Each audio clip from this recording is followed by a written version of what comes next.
Hello semua, melalui video ini kita akan belajar mengenai latar belakang geografi dan sejarah Sabah dan Sarawak. Sabah dan Sarawak merupakan salah satu daripada 14 negeri di Malaysia. Oleh itu, mari kita kenali sedikit sebanyak mengenai Malaysia. Malaysia terdiri daripada tanah semenanjung Tanah Melayu serta kawasan pantai barat daya Pulau Borneo. Kedua-dua wilayah ini dipisahkan oleh Laut Cina Selatan. Semenanjung Malaysia meliputi seluas 131,598 km persegi bersempadan dengan negara Thailand di utara dan Singapura di selatan. Sementara Sabah yang seluas 73,711 km persegi dan Sarawak yang seluas 124,449 km persegi bersempadan dengan wilayah Kalimantan Indonesia. Malaysia telah diwujudkan pada 16 September 1963. Malaysia pada masa itu terdiri daripada Malaya, Sabah, Sarawak dan Singapura.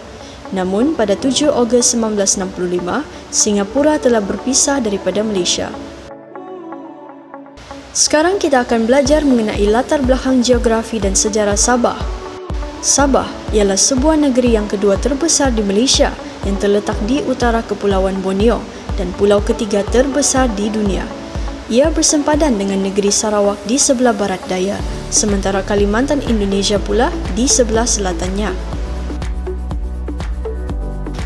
Negeri di bawah Bayu ini merupakan satu kawasan yang berbukit bukau. Ianya bergunung ganang dan disilangi dengan sungai-sungai yang mengalir melalui lembah-lembah menerusi dataran tanah yang subur. Banyak gua telah ditemui di hutan-hutan Sabah. Selain itu, negeri Sabah juga mempunyai lebih daripada 40 buah pulau yang menarik. Gunung Kinabalu, kebanggaan Malaysia yang terletak di Sabah, merupakan satu daripada gunung yang tertinggi di Asia Tenggara dengan ketinggian 4,095 meter. Pada waktu sebelum abad ke-6, kawasan yang kini dikenali sebagai Sabah, Brunei dan Sarawak adalah berpusat kepada Kerajaan Brunei. Sabah ketika itu juga menjadi tumpuan pedagang barat kerana kedudukannya yang strategik dan kaya dengan hasil bumi. Sabah menarik perhatian pelabur-pelabur barat kerana potensi ekonomi. Antaranya ialah Amerika Syarikat, Britain, Belanda dan Sepanyol. Syarikat-syarikat asing yang lain juga mula bertapak di Sabah. Pada tahun 1865, Sultan Brunei memberi konsesi tanah di Sabah kepada wakil Amerika Syarikat iaitu W.L. Moses selama 10 tahun. Moses menjual konsesi kepada The American Trading Company yang diketuai oleh J.W. Torrey dan T.B. Harris. Namun Torrey gagal menanam kopi dan tebu di Kimanis lalu menjual haknya kepada Von Overbeck. Pada tahun 1880, Overbeck menjual semua haknya kepada Alfred dan Edward Dent. Dan menubuhkan Persatuan Sementara Borneo Utara British Berhad. Pada November 1881, Kerajaan British menganugerahkan piagam kepada Persatuan Sementara Borneo Utara British Berhad.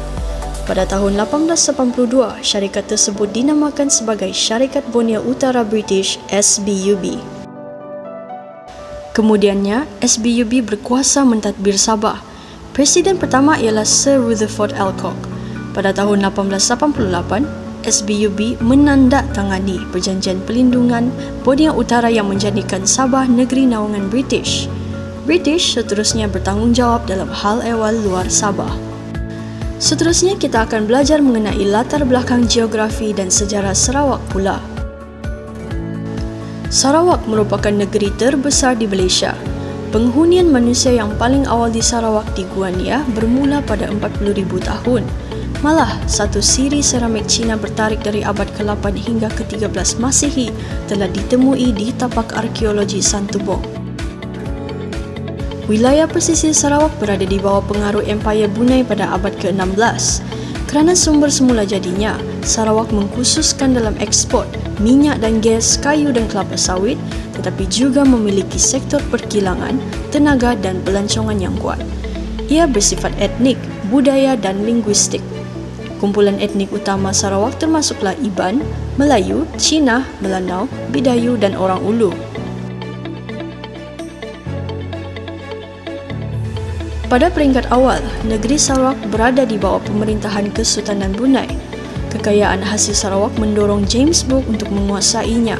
Akhirnya, Sarawak berada di bawah pemerintahan keluarga Brooke dari tahun 1841 hingga 1946. Antara tahun 1853 hingga tahun 1905, James Brooke dan Charles Brooke berjaya meluaskan kawasan pemerintahan mereka setelah dibantu oleh Angkatan Laut British.